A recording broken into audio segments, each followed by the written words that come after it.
June 21st, 2022. This meeting is called to order. Okay, the roll call. Rebecca Fincher is absent. Laura King. Present. Alexander Barney. Present. Adam Bell. It's Alexander Bainey. Present. I say that every time. Every time. I'm so sorry. Adam Bell. Present.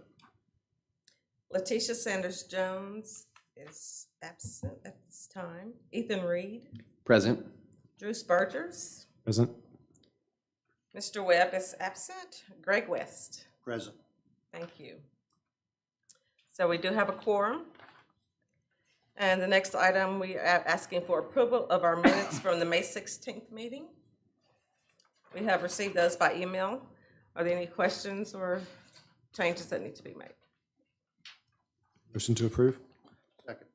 Okay. A motion by Drew, second by Mr. Gregg.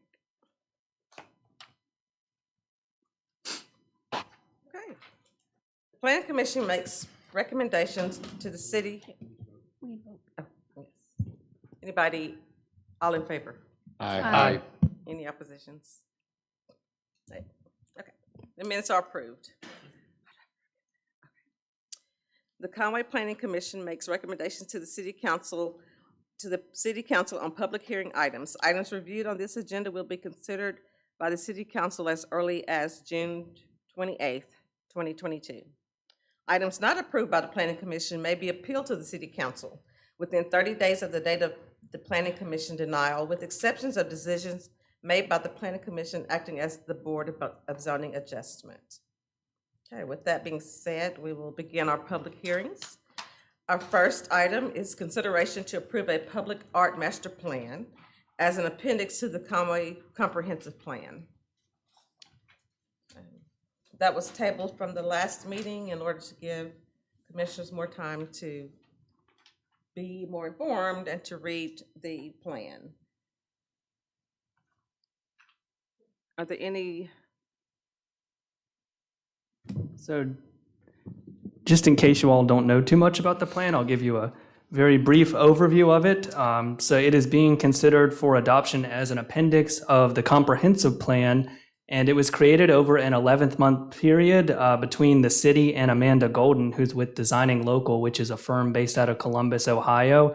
So kind of the reason behind doing this plan in the first place is that there was no really guiding cohesive strategy for public art within the city. So this was something that we had decided to undertake. And so what we did here was we created this document, and then there's also an appendix, which is a policy document that kind of details a little more about the specifics of the plan. So throughout the process, there was a lot of public engagement. We put together a steering committee, and we also worked with the Conway Public Art Advisory Committee, who's one of the city committees here. So they also had a lot of input on this, and we took feedback from them. We had stakeholder interviews, and then Amanda held virtual workshops throughout this process. So we also got feedback from residents of the city. So that was something that was very stressed throughout the whole process, was making sure that we got a lot of engagement from the public. So the plan is talking specifically about what we want to do in the future with public art. So throughout there, it discusses some different ways that art can be activated in the city. And so if you've read through the plan, you'll see that there's a number of different strategies that can be taken. Some of these are more short-term, and then some of them are more long-term strategies. So one of the first big things that we're hoping to do is to redefine the role of the Public Art Advisory Committee, because right now it's kind of vague and a little bit broad as to what their scope is. So that's going to be the first thing, is creating a new ordinance to kind of more narrowly define their role. So then we're also going to be creating an interdepartmental committee between various city departments, such as the planning department, transportation, the mayor's office, physical plant, just to get everybody together and make sure that the city is on the same page as we move forward with these more major public art projects. So then Like I said, there's also another policy document that's an appendix to this that kind of discusses more things about collection management and things like how does the city acquire a new piece of art? What does that process look like? How do we select an artist and things like that? So you'll find more information about the kind of specifics in there. And then, so at the very back of the Public Art Master Plan, there is kind of this little chart that shows you what are the short-term steps, what are kind of the medium-term steps, and what are the more long-term things to get this implemented. So that's kind of the cool thing about it, is that it doesn't all necessarily have to be implemented in one single, piece. It can kind of be little things that we do along the way to kind of get the ball rolling. Did you all have any questions about the plan or anything in particular? I don't have any questions, but would you introduce yourself, tell us who you are, and why you're speaking on behalf of this project? Oh, sure. So I am Kyle Kelly. I'm the long-range planner with the city of Conway, and I'm here tonight because James could not be here. He's out of town, so I'm speaking about the plan on behalf of him. Thank you. So thank you. Remind us of the mission of the art project. So I would say the big thing here is that we really just want to create this kind of cohesive strategy, because right now there really is no plan in place. Say when the city wants to put in a new mural or a sculpture or something like that, there's no kind of guiding document as to how we're going to go about that or how we're going to determine, what type of art we want in the city. So that's really the whole purpose of this plan, is to say, this is what we're looking for as a city, and this is why public art is important and why we should continue to invest in public art. Thank you. Thank you. Any questions for Kyle? Thank you, Kyle. Okay, are we to take public comment at this time? Okay, so is there anyone who wants to speak in favor of this public art project? Anyone to speak in opposition of the Public Art Master Plan? Okay, we will bring it back into commission. Any questions, any discussion? I've got a question. So just from a planning commission perspective, what kind of motion are we looking for?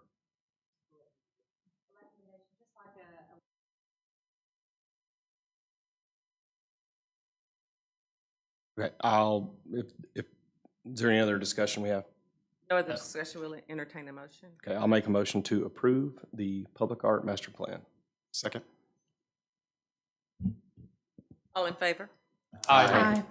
Any opposed? Any abstain? Okay, the motion passes.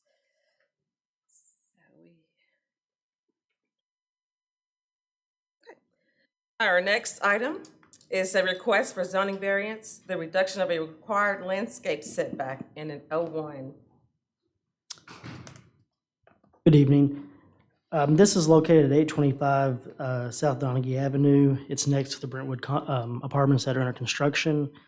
It sits on 1.33 acres, and as she stated, is in the O1 General Office District. What they're requesting is, we require a 25-foot green space setback in the O1 district. They're requesting that setback to be reduced to 10 feet. And they have submitted plans for a landscape buffer for that 10 feet. We've looked at this. We don't believe that that'll negatively impact the area. What they're proposing to build is a mixed-use facility where you're basically going to have commercial on the first floor, and then above you'll have apartments, which if you look at the corner there, you have commercial, and then this will transition to where you get to the apartments further down the street. So I think it would make a good transitional piece between the two areas. Based on everything, we would recommend approval with the following conditions: that the landscaping buffer along South Donaghy Avenue may be reduced from the required 25-foot to 10-foot as shown on the proposed site plan, and that all other landscaping requirements must be met by the applicant. They brought this before the planning department. What was the reason for the need for the setback? They're trying to make it more increased walkability in the front, I believe, and I will let the applicant speak to that further. Okay.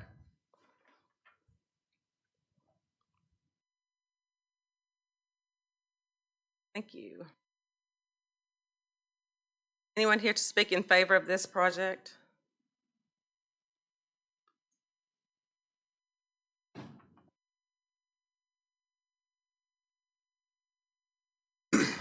Hi, I'm Brent Salter with Salter Properties. We're the developer of not only this building, but virtually everything from South Donaghy all the way to the creek. And yes, the ordinance with the 25-foot setback requirement kind of contradicts the idea of increasing walkability, which is exactly what we're trying to do for this area. So yes, that is the intent of bringing the building up closer to the sidewalk that is going to be constructed. So as people walk on Donaghy, you're not walking across a big parking lot. And then if you look on the Dave Ward side of this building, our goal is to be able to connect for the pedestrian to be able to get from South Donaghy all the way to the pedestrian bike trail that was introduced a few years ago. Thank you. What is your address, Mr. Salter? My address is 201 Lee Andrew Lane, and that's in Conway.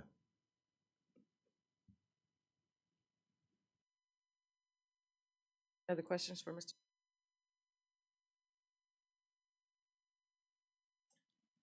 Questions? All Thank right, you. thank you. Anyone else to speak in favor of? Anyone to speak in opposition of? We did receive one public comment that was in opposition to this request. No more questions. We'll bring it into commission. Any questions? Any discussion needed? Okay, I'll entertain a motion. I move to approve the staff's recommendation. Second. Okay. All in favor? Aye.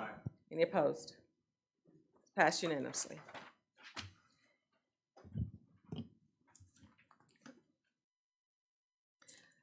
And Beth will present our next item. Yes, so item 1C, the applicant is requesting a conditional use permit to operate an automobile body shop in the I-3 zoning district. That's a use that's not permitted by right in the current zoning, but it is allowed as a conditional use. This actual request is the result of a change in the building occupancy and their subsequent application for a sign permit. When we received the sign permit and reviewed it, we discovered that the use did not conform by right. And the property was previously occupied by a very similar, maybe even identical use, an automobile body shop, but that tenant may have operated in a legally conforming manner, but given the change in occupancy, it triggered the need to bring the property into conformance, so that's the primary reason that they are here for this request. I don't know if you're familiar with the area, but it's largely industrial once you kind of get south of the shopping area, and the area is actually designated as general industry on the comprehensive plan, so it's congruent with the comprehensive plan. Given that there's an established similar use, there's no increase in traffic expected. The use is appropriate as conditioned. Staff does recommend approval of the request with the following conditions: that no work may be conducted outside the building. All proposed signage shall comply with Article 1301, which is the sign ordinance of the Conway zoning code. Any new fencing shall require approval by planning staff and shall comply with Article 1101, the development review section of the Conway zoning code. I'm not going to read the whole lighting condition, but it's a very common lighting condition. Any expansion of the structure of the site would require new development review approval, and a change to the use may require a new or amended conditional use permit. Any questions? Thank you, Beth. Anyone here to speak in favor of this request?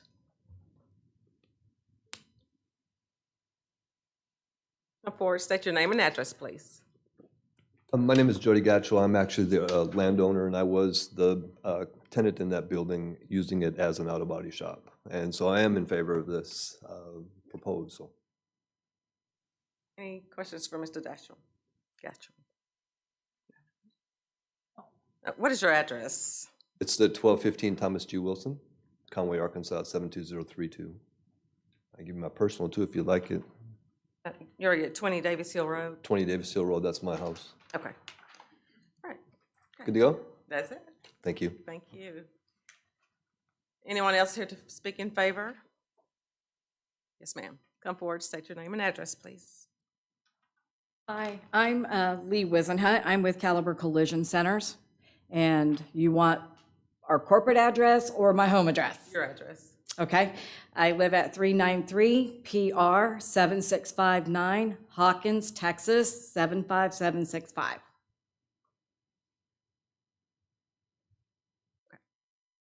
Right.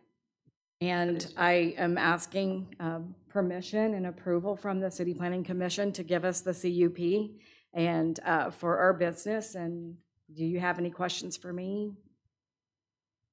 No questions, ma'am. All right, anything else that I need to? No, that's. Okay, thank Unless you want you. us to know something else. Nope, thank you. Thank you. Okay. Anyone else to speak in favor of? Anyone to speak in opposition of this request? Okay. No one to speak in opposition, we'll bring it into commission. Any questions? Nope. Ready for a motion? Ready for a motion? I move to accept the staff recommendation to approve the request with the conditions indicated in the staff report on the basis that, as conditioned, the proposed use would not likely negatively impact adjacent property and would allow for appropriate use of the property. Second. Thank you Who's for that. Okay, we have a motion by Drew and a second by Greg. All in favor? Aye. Aye. Any opposed? Any abstain? Motion passes unanimously. Thank you. Okay, our next item, 1D, request to annex 44.97 acres. North of. Yes, this is property just north of Empty Trail. They're requesting, we've had some back and forth between the correct acreage of it. I know the report says 44.97. That's actually going to be 55.91, including the right-of-way that's going to be brought into the city. They have since submitted a corrected annexation request that shows everything correctly. They are requesting this to go to R1 single-family zoning. The adjacent zoning is either R1 or agricultural. The projected traffic impact is going to be a little lower than you would normally see in an R1 because of a lack of sewer out at this area. We are saying that the property could yield roughly 40 single-family lots, and that would generate an estimated 378 vehicle trips per day.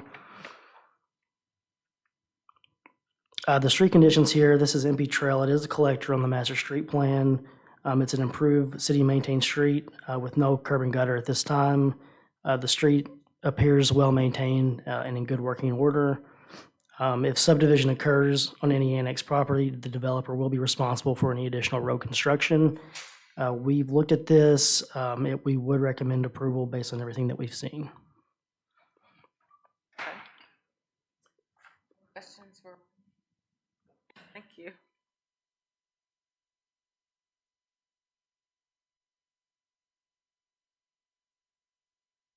Anyone here to speak in favor of this request? Yes, ma'am, thank you. Hi, Mr. Shaw. Thank you for your signature today. Thank you. Frank Shaw, 1315 Main Street. I'm speaking for this annexation as part of our project on Round Mountain. We call it Orchard Hill, and it is 55 acres there. About 49.7 that is in the development, and then there are some that was, the portion that was in the road was county road, so you'll know the county has released that subject to annexation. They've already signed the order. We got that done last week, so we'd be sliding through this a little bit easier.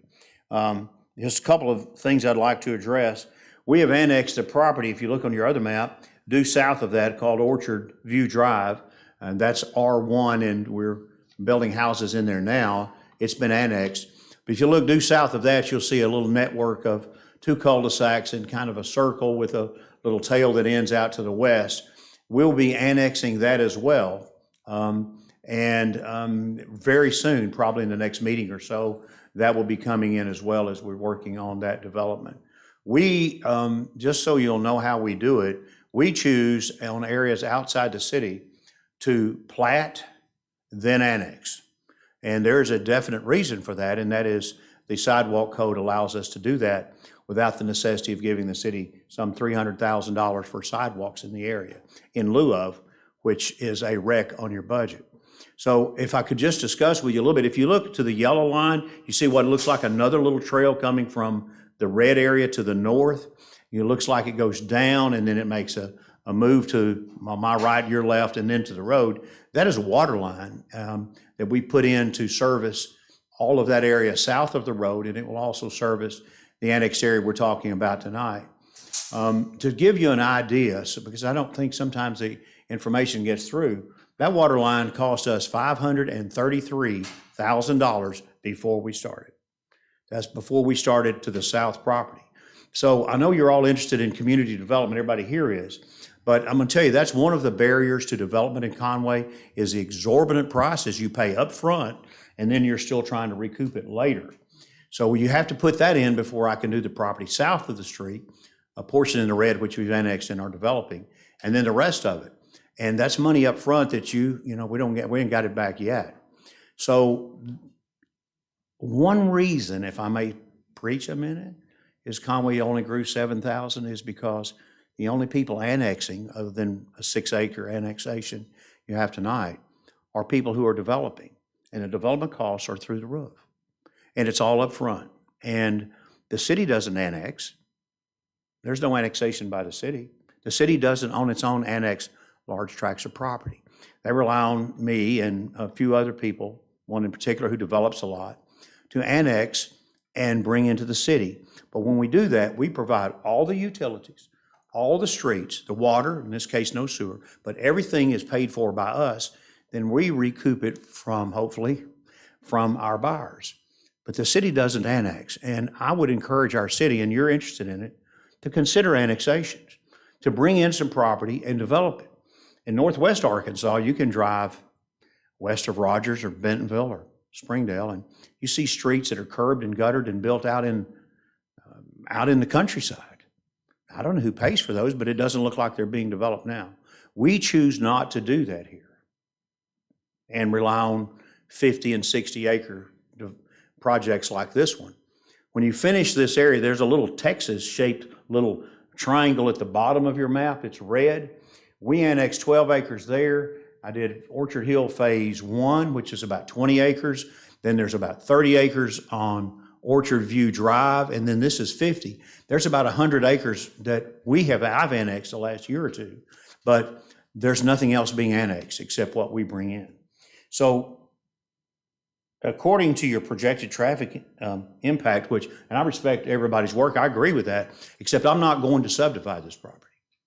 I'm going to sell it in meets and bounds as 5-acre tracts so as to avoid the planning department and the development requirements that come with it. I'm going to sell it in large tracts that don't have to go through that process. That's how I'm choosing to do it. So when I annex the last part of Orchard Hills down here to the south, where it dead ends, unless I change my mind, I'm not going to annex anymore. I'm going to develop outside the city, except for those properties we already have in the city that require sewer, such as the Bell Valley area, which we're selling small lots on, because it has gotten very, very difficult and very expensive to do that. So when you also look over here on the next page, utility extension, the water line is there and the power line is there because I ran them. And the gas line is there because I ran gas. And those are all at my expense, and those are utilities I'm providing to the city when annexed at my cost, free to the city. And then the Conway Corp then forever collects the fees on that. That's okay, but it's expensive up front. So I would ask you as concerned citizens to look into this and see if we can streamline our process a little bit. It is inordinately difficult. And if you look around, there are only about 2 people developing in Conway, and I'm one of them. And I'm not saying that to be condescending or arrogant. It's just everybody else has quit. And so I say that out of love for my community. I've lived here 70 years. I don't want to move anywhere else. But there's a reason Conway only grew 7,000 people from 2010 to 2020 when other communities are bursting at the seams and we're not. That's barely over 10% growth, maybe 9%. There's a reason for that. And I love my city, and I've caught the wave of the growth, and it's been good for me, and I love it. But I don't see my son, who's in his 30s, who's going to do what I do, catching the same wave I caught. I don't see it. And I think we're going stagnant on our growth. So having said that, we have utilities there. We're going to sell these in 5-acre or 10-acre tracts. And so therefore, there won't be 40 lots there as projected. There'll be maybe 10 or 5, depending on how it's sold. And after I do my next annexation for Orchard Hills Phase 3, I think I'm done annexing for a while. It's just gotten too difficult. And I'm going to have the same talk with the city council next week if they'll let me. Thank you so graciously for your time. Thank you for your time and your comments. Anyone else here to speak in favor of this request? Anyone to speak in opposition of this request? Okay. No one to speak in opposition. We'll bring it back into commission. Any questions? If not, I'll take a motion. Motion to approve the staff recommendation. Second. I have a motion by Drew and a second by Adam. All in favor? Aye. Any opposed? Thank you so much for your time. Thank you. Any abstain? Motion passes.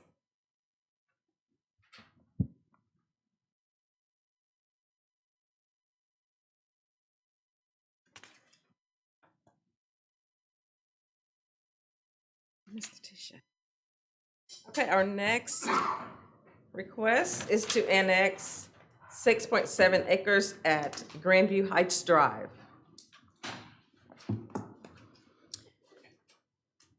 Yes, the proposed request here is to annex 6.70 acres between 110 and 250 East Grandview Heights Drive. This is just north of Skyline Drive. These houses already exist. They've already been built. The reason for annexation is that they're wanting police protection, fire protection, street maintenance, and the ability to connect to Conway Corp. It's R1 in this area. There's no proposed plans for expansion at this time. Traffic impact should be the same as already exists. We looked at this and would recommend annexation. The street will be maintained by the city. Any future improvements by the street would be done by whoever plans to subdivide in the future. I have a question in a case like this. Yes. Mr. Shaw was talking about him having to provide water lines and the electricity and all that. With existing structures, who pays for that? To hook up to city, what we call city water or city utilities? The homeowner would have to pay to hook up to city utilities. If they were developed, it would typically be each specific homeowner would develop their own property. But the existing would have to. Right, which these were built recently, so they built them out basically, and now they want to be annexed into the city. Okay. Just a question for my knowledge. If someone didn't want to get on city water utilities, is that an option? Not if they're annexed into the city. So they don't have a choice? Right. Okay. So, okay. Thank you. Any more questions? All right, thank you. Anyone here to speak in favor of this request?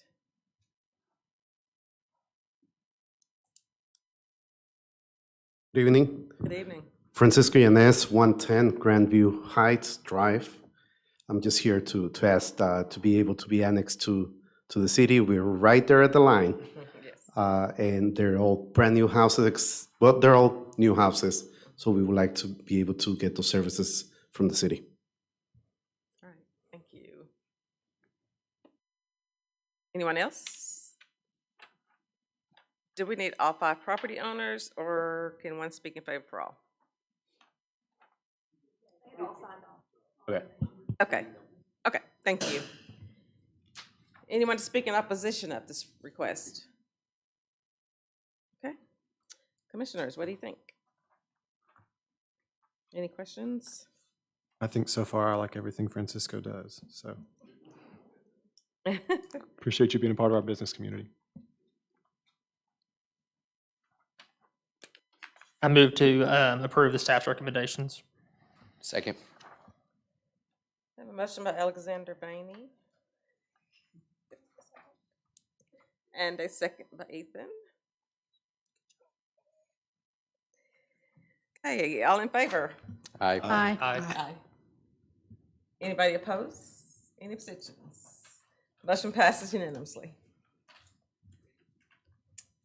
Okay. Our next request is for a conditional use permit for religious activities at 1919 South Boulevard. Yes. Okay. So the applicant is requesting the conditional use permit to allow a student religious facility in the R2A zoning district. Again, a use that's not permitted by right, but is allowed by conditional use. The zoning code defines religious activity as a place of worship and religious training, and including accessory housing facilities such as a rectory, a place where persons regularly assemble for religious worship, which is used only for such purpose, and those accessory activities as are customarily associated herewith. Uses include, but are not limited to, house of worship, church, synagogue, or temple, including Sunday school facilities, convent or monastery or novitiate, parish house, parsonage or rectory, and religious retreat facility. So the applicant is the Catholic campus, well, it's the Diocese of Little Rock, but it's to construct a new student ministry facility for the Catholic campus ministry. They are an organization that serve both Conway and Morrilton's higher education facilities, as well as college-age students who may not be currently enrolled. Though the request is not congruent with the comprehensive plan, which designates the site as single-family, in recent years, given its proximity to UCA, that area has really transitioned away, or a good portion of it has transitioned toward multifamily housing for students and student support services. In fact, directly across the road, some of you were here then a couple of years ago, we did a rezoning for a very similar facility for another student organization at 1920 South Boulevard. So that area just has really become a support area for the campus. The impact is expected to be minimal, even though the site is vacant. The small size of the proposed facility and the staff will limit the amount of traffic, and a lot of those people coming to the facility may come on foot as well. Given the site's proximity to the University of Central Arkansas campus, the use is appropriate as conditioned, and staff does recommend approval with the following 9 conditions. The development would be subject to both the Historic District Commission and Development Review approval. I believe that it's already been through HDC approval, but there are this being one of the contingent items for that. EFS or vinyl siding is prohibited, the use of that. Landscaping shall be 1.25 times that as required by Article 1101. The requirement for a 36-inch combination brick and hardy siding wall to screen parking. Proposed signage shall fully comply with Article 1301.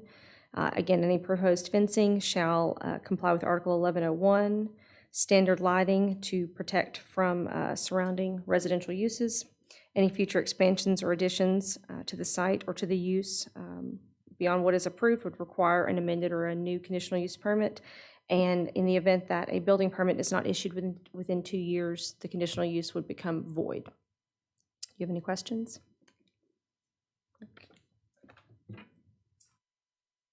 Anyone here to speak in favor of this request?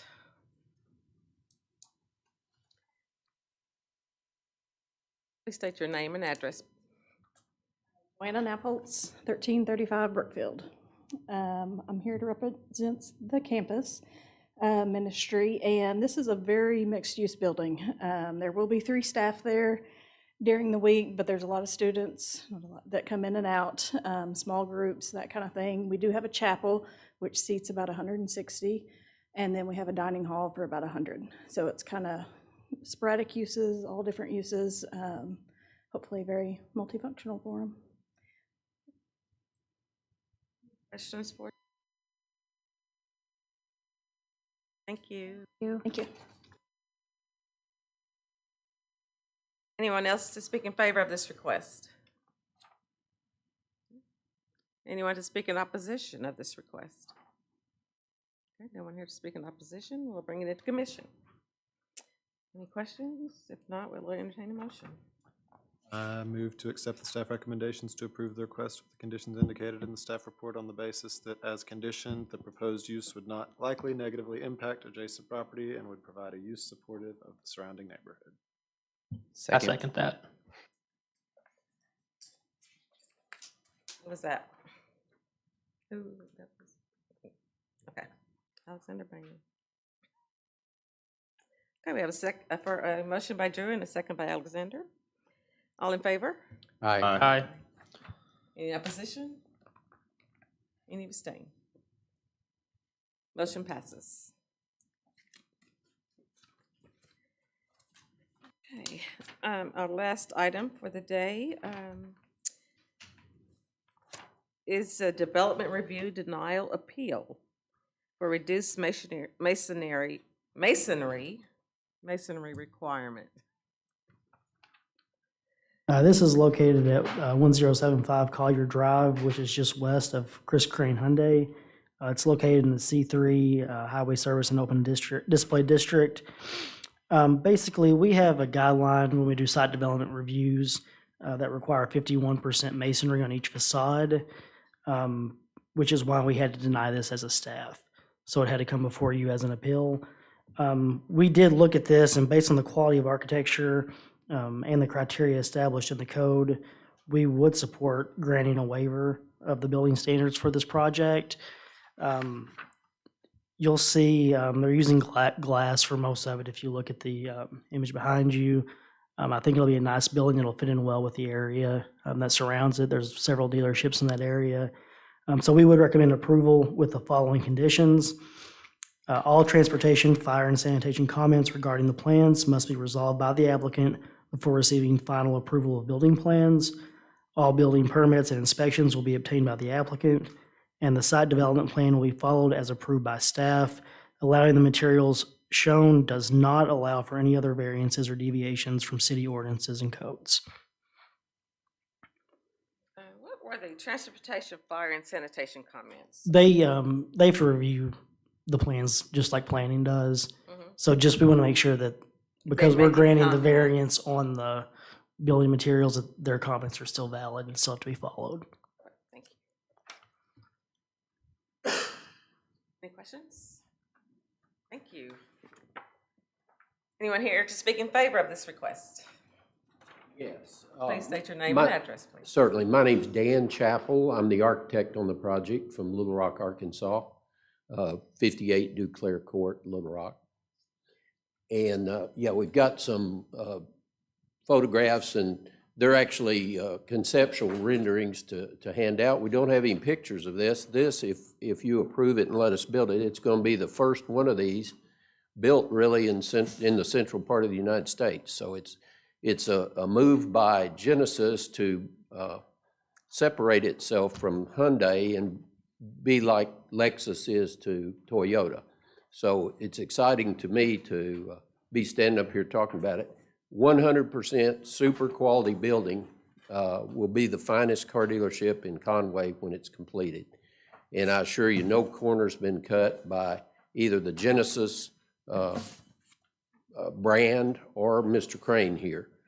Everything that I've been instructed to do is of the utmost quality. It's just that a modern car dealership, you see how much glass. It's absolute. This thing is going to really be something, and it's just even when you get inside the building, the walls continue to be glass between offices. It's going to be like you're standing outside in an open pavilion, and that's where I got crossways with your percentages. The 51% brick. In fact, Mr. Crane would be delighted if I could make this 51% brick. that glass there, it's high E. I mean, state of the art, energy efficient. It costs about 5 times what a brick wall costs. So he'd be tickled if I could make that a brick wall. And you got to keep it clean. Ma'am. And you have to keep it clean. Yeah, he'd be, yeah, and he's got to wash it. But it's going to be spectacular, commissioners, I promise. I've got a big presentation. We agree with everything the staff said. Fantastic people to work with. Lauren Hoffman, you're a doll. You're fantastic. She's so easy to work with, and the staff, they don't get the credit they deserve. This is the first time I've laid eyes on her, but I talked to her a lot. But you know, they were terrific in their review. Everything is reasonable and fine, and we'll certainly abide by all of those comments that the staff made and more. So unless somebody's got a question for me, I don't want to muddy the water any more than I have to. Looks like a fine building. I agree. Thank you. Mr. Crane, did you want to say anything? I'm not as eloquent as Dan is, and he's already done all the good sucking up at this point in time, but now this is likely going to be the only Genesis store that's going to be built in the state of Arkansas. There are 4 other dealers. It's a unique opportunity for me and for Conway to have the only exclusive Highline Genesis dealership. And with Lexus and Mercedes and BMW and things like that being in Little Rock, we run into a lot of customers that have service issues. And so, Genesis is going to an all-electric lineup by 2030. So, it's a unique opportunity to have something like this in the city, and we're excited about it. Will they have, I have a question, will they have charging stations there since they're going to go? to Yes, the we've 2030? already installed the charging stations at the Hyundai dealership for that product line, but we'll have 4 charging stations there for the public to use at the dealership as well. This design is pretty much the model that Genesis is using nationwide. Yes, this is their design, and they're very particular about their design. And actually, there's a deadline of June 30th for us to participate in where they pay us some funds relative to this project. And since none of the other dealers are at a point where they even have picked land, we'll likely be the only ones that will actually participate in the program. So I think it'll be really good for the city. And you're comfortable with all the staff recommendations? Yes. Good. Any other questions? Yeah, I move to approve based on the staff recommendations. Second.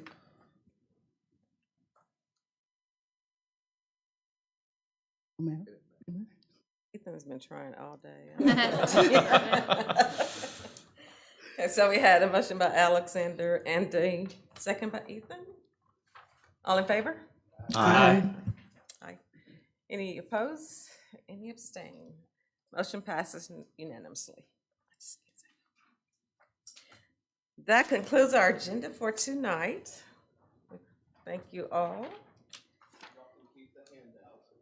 I like it. I do. Buyer service a vehicle. I'll get him out quick.